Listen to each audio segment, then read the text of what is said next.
ticket. James Cox for president, FDR for vice president. FDR might have been a candidate for the presidency in 1924, but that golden dream dimmed when he was crippled by polio.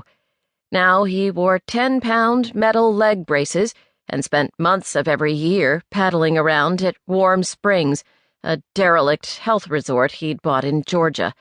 The boys in the AP newsroom, usually pretty good judges of character, wrote him off as a well-heeled dilettante who had a boatload of charm, but lacked the political muscle to steer the ship.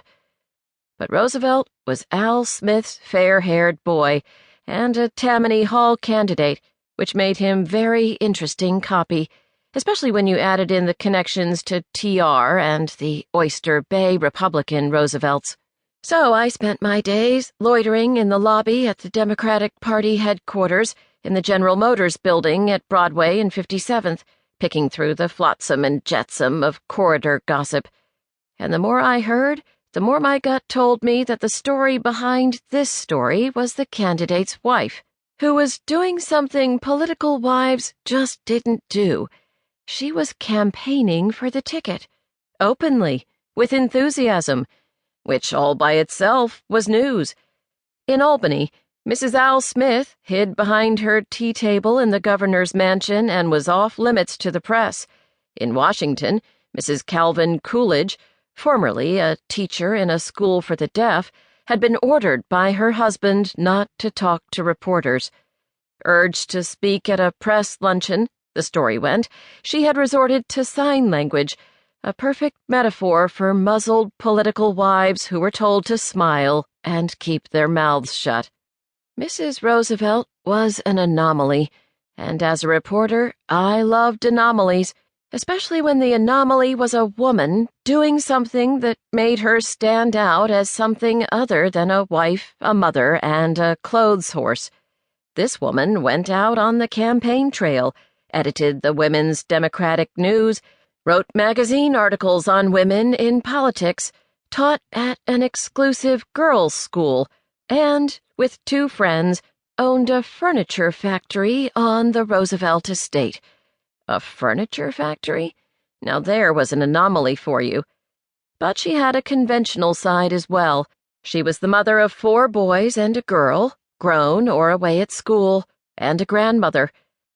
It had been my experience that the fastest way to a candidate was through the candidate's secretary. In this case, the candidate's wife had a secretary, Malvina Thompson, so I knocked on her door and invited her for a late afternoon coffee and sweet.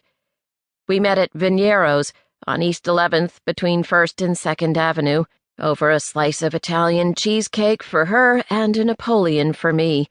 I knew even then that I was diabetic, but didn't quite believe it. Yet. I had stumbled onto Viniero's a decade before, during a short-lived stint on the old New York Tribune, during the uneasy days before the United States entered the war in 1917. I had come to the Tribune from the Milwaukee Sentinel, fired with the hope of getting credentialed as a foreign war correspondent and heading for France and the front. That's where the action was. That's where I wanted to be. But the Trib editor laughed at me when I told him what I wanted to do. "Just who the hell do you think you are?" he demanded, loud enough to be heard across the newsroom. "Stick to your knitting, girlie. Females don't cover wars." Laughter stuttered from one typewriter to another as the reporters, male to a man, shared the joke. In my anger at yet more evidence of bias against female journalists, I spouted off to the editor and got the boot for insubordination. But I had found Viniero's. When I returned to the Minneapolis Tribune, I missed its Napoleons. Now, a decade later, I was glad to be back. Malvina Thompson was a dark-haired, firm-jawed woman in her mid-30s, well-informed and politically savvy.